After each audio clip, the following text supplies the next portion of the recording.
everyone, my name is Jayashree and my group members are Tarveen, Mohammad Harith, Rakishwa, Preeta and Mohammad Marjan.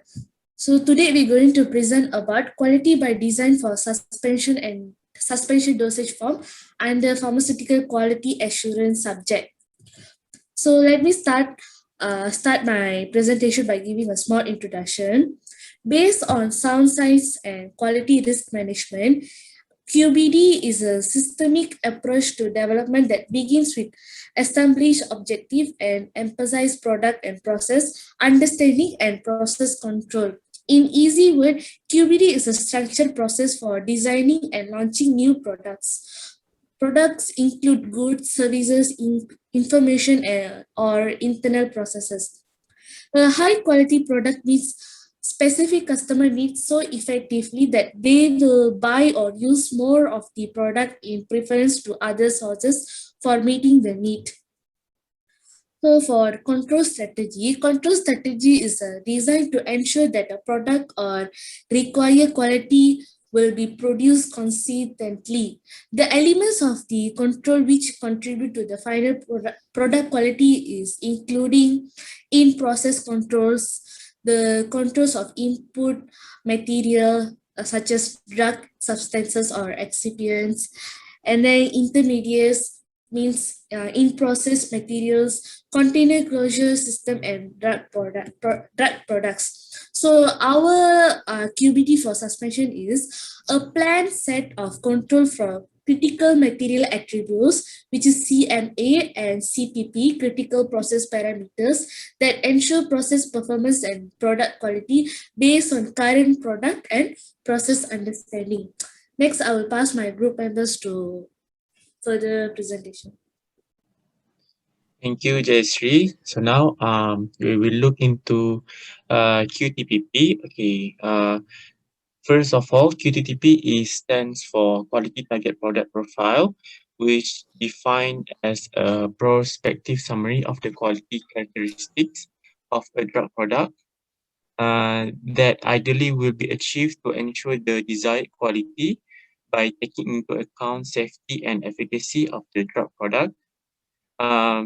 It means that the target product profile forms the basis of design for development of the product, such as the product attribute into particle size, polydispersity index, entrapment efficacy, and stabilization of nanoparticles.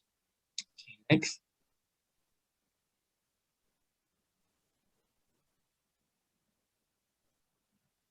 Next.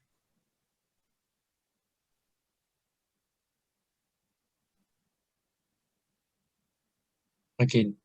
Now in QTPP in suspension can be viewed into three. First of all, the pharmaceutical equivalence, which is the dosage form is in suspension. As for route of administration is in oral, and the dosage strength is in a milligram per ml. And for bioequivalence, the rate of absorption, which is the area under the curve, that the time average concentration of drug circulating in the body fluid is being analyzed, and the extent of absorption X, which is the maximum concentration that a drug achieves in the tested area after the drug has been administered. Okay, so now we will look at the patient compliant, which is the primary. First of all, the primary packaging container. We have the container, glass, plastic, and metal. For the closure, we use plastic, metal, and rubber. So for the storage and distribution, they should be stable with at least 12 months stability at normal room temperature. And for the patient acceptance and compliance, it is acceptable flavor, taste, and odor, and redispersible upon shaking or administered. Okay, next. So what is CQA? Okay, CQA stands for critical quality attribute. It is physical, chemical, biological, and microbiological property or characteristic that should be within an appropriate limit or range or distribution to ensure the desired product quality. Okay, so CQA are generally associated with the drug substance, excipients, and then intermediates and finished drug product, which is on the basis of the quality, safety, the residual solvents, which is osmolarity and isotonicity, and also microbiology limits, the sterility and particulate matter, and then the efficacy, which are diffusion and dissolution and permeation, and also we will look in the QCA. It is important for the multidisciplinary, which is the patient acceptance and compliance. And next, okay, here we have the critical quality attributes. Uh, so can you Okay, give? thank you. Thank you, Okay, Harit. thank you. Okay, so now it's my turn. Okay, hi, I'm Marjan. So now I'm going to talk about critical material attributes. So first of all, what is critical material attributes? It is a biological, physical, chemical properties, chemical properties, chemical properties. Do Hari want to continue first?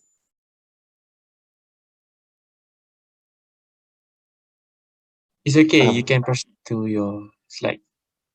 Oh, okay. So, critical material attributes is a biological, physical, chemical properties of an input material that should be within appropriate limit, range, or distribution to ensure the desired qualities of output material. So, as you can see, this is a simple graph that shows what are some of the attributes. So, if you focus on the x-axis, you'll see that we have things such as solid state form, particle size distribution, moisture content, residual solvent, and etc. Okay, and then on the y-axis, you can see the risk priority number or RPN. Okay, so based on this graph, yeah. Okay, so based on this graph, okay, it shows that the API attributes which got the RPN more than 30 will get the highest priority among all the risks, and they should be taken into consideration as most critical material attributes of API. API stands for active pharmaceutical ingredients, which are required to be optimized and or controlled. So in this case, those that exceed the RPN of 30 is solid state form and particle size for active ingredient drugs. Okay. Next slide, please. Okay, just now we talked about critical material attributes. Now we go on to critical process parameters. Now, again, in terms of definition, it's a process where the variability has an impact on the CQA, as I mentioned, and should be monitored or controlled to ensure the process produces the desired quality. So just like the previous one, this will also have the same graph, and then on the x-axis we have a different categories such as solvent, rating of solids, control calculations, pH with the use of buffer and etc. Okay, and just like previously also, we also have the RPN, which axis 30 in this case are rating of solids, control calculations.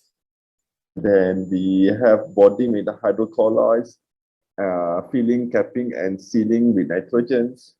Okay, so these are some of the important qualities that we need to ensure that when we considering making our dosage forms.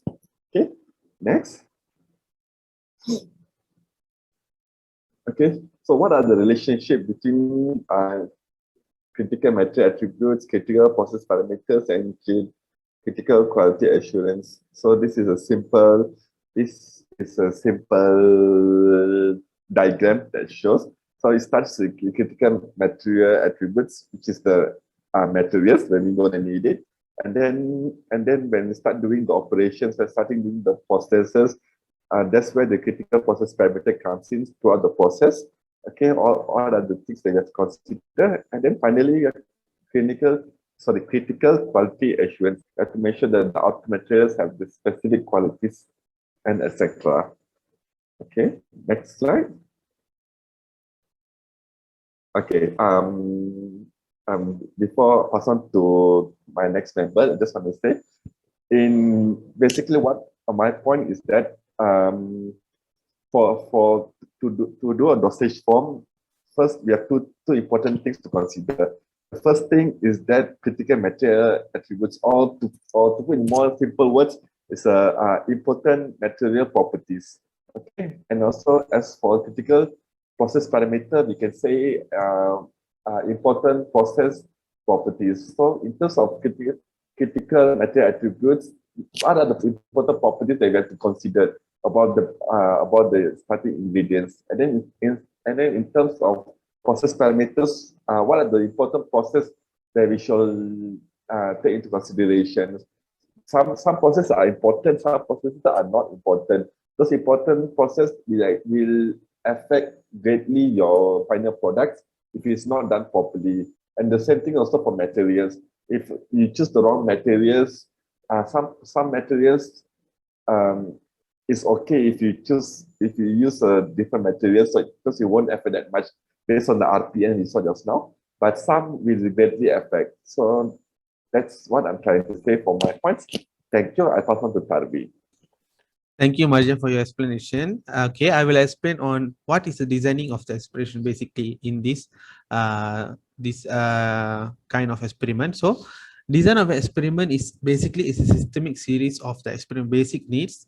We always prefer to having the design, and also to be aimed to changes are made into the input vectors, and also which is to ensure that identify the causes for significant changes in output responses, as well to determine the relationship between the factors and also the responses that cause, and also evaluate all the potential factors.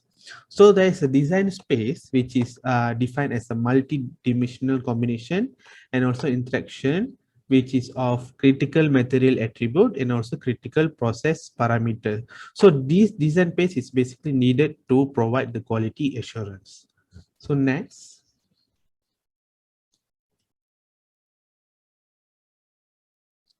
Next. Okay, so the design of experiment for the control calculation in this suspension. So the optimization of the CMAs and CPPs that we needed for the optimization process is for the steering time, hydrocolloid, and also the surfactants. And during this process, what are the risks that we are facing is inadequate viscosity, inadequate zeta potential, high rate of the sedimentation, content uniformity compromised, quality compromised, safety, and also efficacy compromised. So these are the image of the folliculation that been carried for these suspensions. Next is for, okay, these are the study design for the folliculation just I mentioned before. These are the study design and also which is called as a Box-Behnken design that been applied for this kind of experiment. Next. Okay, next is design of experiment for the sweetener, flavor, color that we added for this suspension development, which is the risk that we face is unacceptable taste of the liquid mixture and also the patient's compliance or acceptance. So the study design that usually using for this is the optimal mixture design. So this image shows the design of that big carrying, which is sweetener, flavors, and color should be compatible to each other in order to ensure the pleasance and also the better mass for these suspensions. Next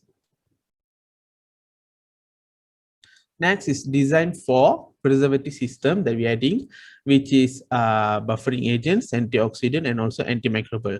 So when we are doing this, the risks that we're facing is inadequate antimicrobial concentration, safety, inadequate antioxidant concentration, and also in-use oxidation impurities. So the study design that been using for this, Jaya, previous please. Okay, this is full factorial design, which is this diagram shows that surfacting agent, antioxidant, antimalarial, which is proportional to each other. So these are the design for the preventive system. Next. So this and then we move on to the packaging development for this suspension by the design, which is we needed for the, as usual, we needed the bottle, the cap liner to ensure to prevent the leakage, and then the cap to closure as a closure, and also bottle filling, and then post gassing, and also linear sealing and capping to protect these bottles. So next. Okay, so these are the type of the bottles that available, which is for A as a high density polyethylene, plastic polypropylene, and also PET, polyethyl tetraethylene, glass USP IV, USP2, and also the glass USP1. These are the types that are available for these fillings for the suspension. So that's why I will pass to Case. Yeah, I'm sorry. So the selection criteria that we are using for the suspension is, as one for the first one is the mechanical strength, physical barriers, chemical compatibility, biological safety, and also economical acceptance. So as for the mechanical strength, we need a strong enough distance to handling, fit in the packaging, not too loose, not too tight, and also to be having the long life. As for the physical barriers, it should be protected for the heat, moisture, gas, or the visible light or microorganism, which is we are usually using the amber bottle to protect it. And the chemical compatibility should not have reaction with the packaging or the product that we are using. And also the packing ingredient must be important, which is suitability or not impact in color, odor, and also taste to drug product. As for the biological safety, it should be extractable, leachable, should be absent within the limits, biological safe, and also non-toxic. And then the economical acceptable, as well as the customer, we need the total cost or we need price acceptable with the advantages. That's all from me. I will pass to Case. Thank you. Okay, thank you, Talvin. So I'll continue with the process analytical technology P18.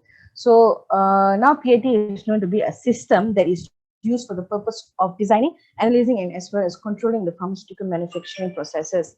The objective of PAT is to ensure that the final product produced is able to meet the quality and the idea that is intended, and it can reduce any over processing of the materials. Aside from this, PAT is able to minimize wastage and enhance the efficiency of manufacturing quality products. Moreover, other objectives that can be achieved with PAT will be provide critical and quality attributes into the manufacturing processes of the products. By this also, PAT is able to reduce the variabilities in each of the production in order to ensure that the standards and qualities are able to meet the time.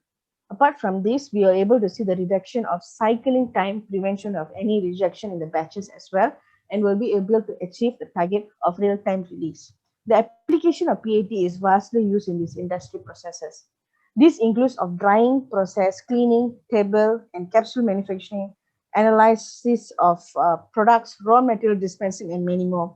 PAT is mostly applied in the warehouse under the production line or in order to produce a better outcomes and result.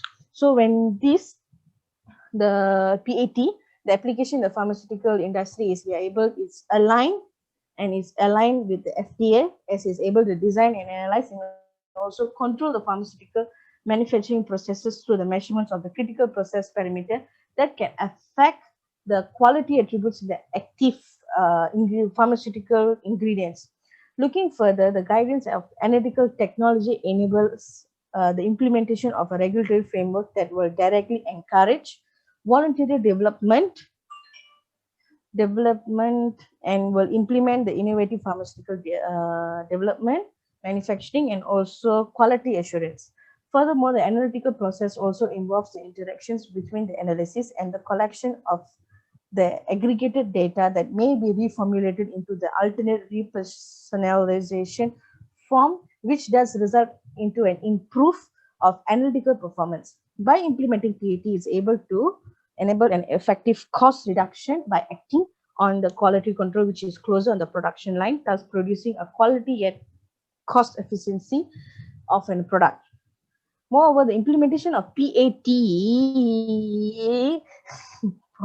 brings about an excellent operation that produce a higher yield, and provides a control over the operations unit when applied throughout the production line on a continuations manufacturing. So thus, when it relates into suspension, by this we are able to reduce cycling time, and we are able to reduce the reduction time of batches of the making of suspension. So following to the next slide.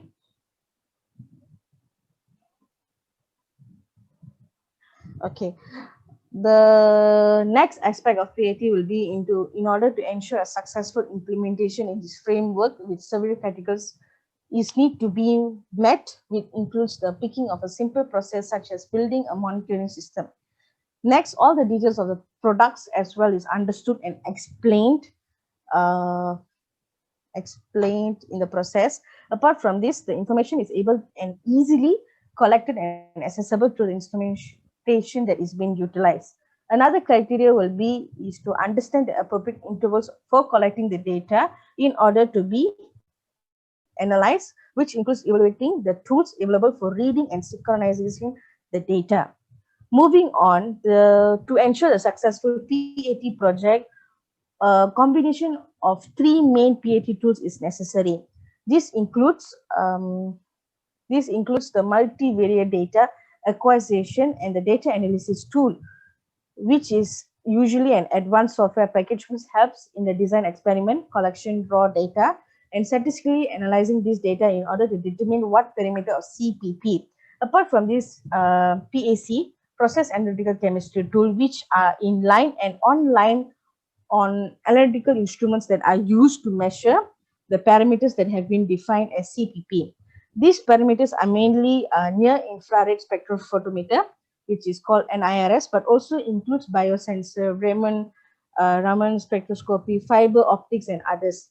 Moreover, other tools will be the continuous improvement and knowledge management tools, which includes paper or software system which accumulate quality control data acquired over time for specific processes with the aim of defining process weakness and implementation and monitoring processes which improve initiatives.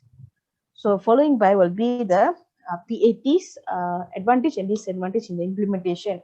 So therefore, the advantage of PAT is improve the quality and uniformity of the product, reduce in production costs, increases the process and productive safety, decrease production time and cycle, facilitate regulatory acceptance and compliances, enable database decision making.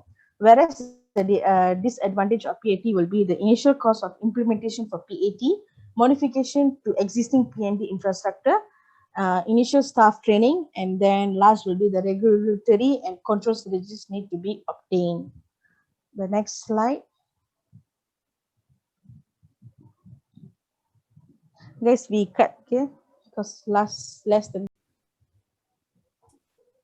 So therefore, following by, here we are able to look into the manufacturing of the suspension in the pharmaceutical analytic technology. This is done, and what it is being called is actually called as halt melt extrusion, called as HME, which is known to be a common manufacturing operation in food and polymer industries, and is becoming increasingly deployed in the pharmaceutical industry.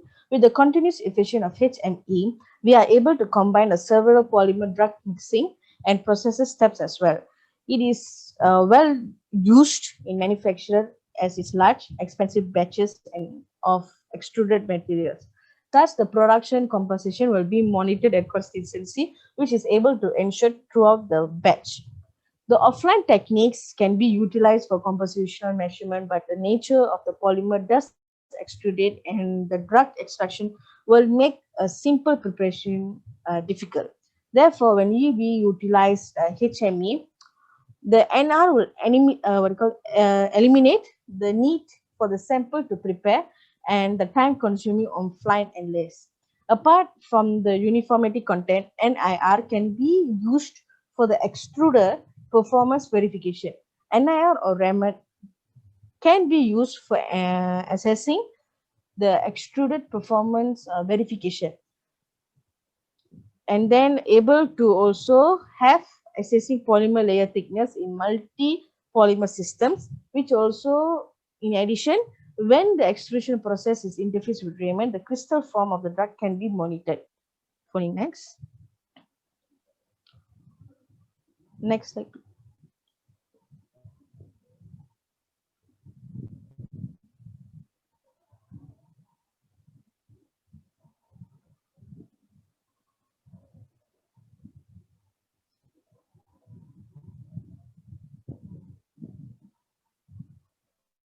Next slide. Okay. So next we'll be following on. In order to take the consideration of the vast usage of PAT, the future of PAT in the pharmaceutical industry looks to be more moving towards an open standard for data communication, and it's enabled us to see the new and more optimized measurement techniques. Looking on the PAT systems will be integral parts of development and manufacturing equipments with the standardized of interfaces, and by enabling the collection of the huge amount of data processed by the IT systems network in a global knowledge management system.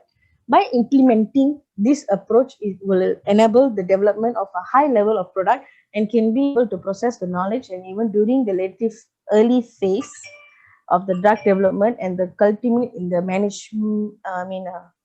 manufacturing processes with the feed forward and feedback the loops by compensation for the inherited variability input of the material. Furthermore, in future, able to solve the uncertainty from the industry and regulators on how to apply QBD concepts during the development for the small and large molecules as well. With the advancement of the global homogenization is gradually moving forward. By this advancement, universities are already implementing and developing the workforce of the future to prioritize workforce in future in order to ensure QBD or PAT principles to become a norm. Hold on. To become a norm. By this, the scientists will be more skilled in risk management, process analysis, and the pharmaceutical engineering, and so on. With the QBD, by design, quality by design will be a process of design which is product of design, desire of product performance, process performance, and also a product of design. Okay. Following by, we have to look into the process controls, process specification, product quality attributes, and also process parameters. And then we have to look into continuous improvement. By this, we are able to produce a suspension by reduction of time, less cost, more cost efficiency, better efficacy of suspension products is able to produce, aligned with the QBD towards the suspension dosage form. Next.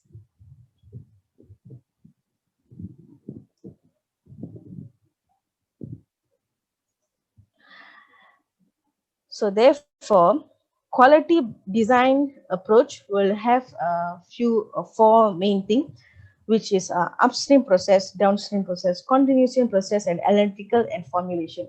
So thus this will bring into economical and consistent manufacturing. By this, I bring into the conclusion, by looking the quality by design, we can see that it is a systematic approach towards the drug development that is able to aim in order to ensure the quality by applying analytical and the risk management methodologies to design, development, and manufacturing of the new medication. By this, it will enhance the manufacturer's ability in order to identify the root cause of manufacturing failures. By this, it will able to increase the product development and also manufacturing efficiency. It will also able to enhance the root cause analysis and the post-approval and alteration in the management level. Thus, by this, the challenges that some suspension manufacturing can be reduced and be able to be more efficient and increase the production sales as well. So that's all from us. Thank you.